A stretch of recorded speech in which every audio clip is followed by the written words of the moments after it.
Hello दोस्तों, welcome to my YouTube channel. तो दोस्तों आज हम लोग जानेंगे कि एक फंड से दूसरे फंड में स्विच कैसे करते हैं स्टेप बाय स्टेप। तो दोस्तों यदि आप म्यूचुअल फंड में इन्वेस्ट करते हैं और आप प्लानिंग बनाए हैं एक फंड से दूसरे फंड में स्विच करने का, तो आप सही वीडियो में आए हैं। तो दोस्तों चलिए चलते हैं अपने मोबाइल स्क्रीन पे।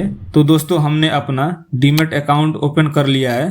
तो अब हम लोग म्यूचुअल फंड पे क्लिक कर लेंगे। तो अब हम लोग के सामने कुछ इस प्रकार का इंटरफेस आएगा जिसमें हम लोग का टोटल इन्वेस्टमेंट दिख जाएगा।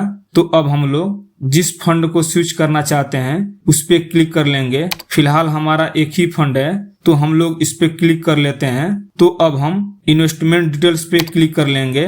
तो अब हम लोग के सामने एक नया इंटरफेस आएगा। तो अब हम इसको स्क्रॉल डाउन करेंगे तो हम लोग को एक स्विच का ऑप्शन दिखाई देगा, इस पे क्लिक कर देना है।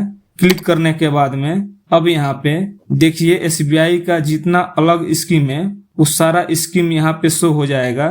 ध्यान रखना जिस एएमसी का एसआईपी है उसी एएमसी के दूसरे स्कीम में आप स्विच कर सकते हैं। ऐसा नहीं है कि एसबीआई एएमसी में एसआईपी कर रहे हैं और आप एचडीएफसी एएमसी में स्विच करना चाहते हैं। तो दोस्तों उसके लिए आपको अपना फंड को रिडीम करना पड़ेगा, फिर आप अदर एएमसी में स्विच कर सकते हैं। तो दोस्तों चलिए हम लोग अपना इस फंड को स्विच करते हैं। तो दोस्तों अब हम लोग SBI Contra direct plan growth से एसबीआई लार्ज कैप में स्विच करना चाहते हैं। तो अब हम लोग इस पे क्लिक कर देंगे। तो अब यहाँ पे हम लोगों से अमाउंट पूछा जा रहा है। तो आप पूरा फंड को स्विच करना चाहते हैं तो आप यहाँ पे ऑल पे क्लिक कर देंगे। तो आपका टोटल अमाउंट शो हो जाएगा। यदि आप अपने फंड से 50% अमाउंट को स्विच करना चाहते हैं तो आप यहाँ पे अमाउंट फिल करने के बाद कंटिन्यू पे क्लिक कर दीजिएगा और कंफर्म कर दीजिएगा।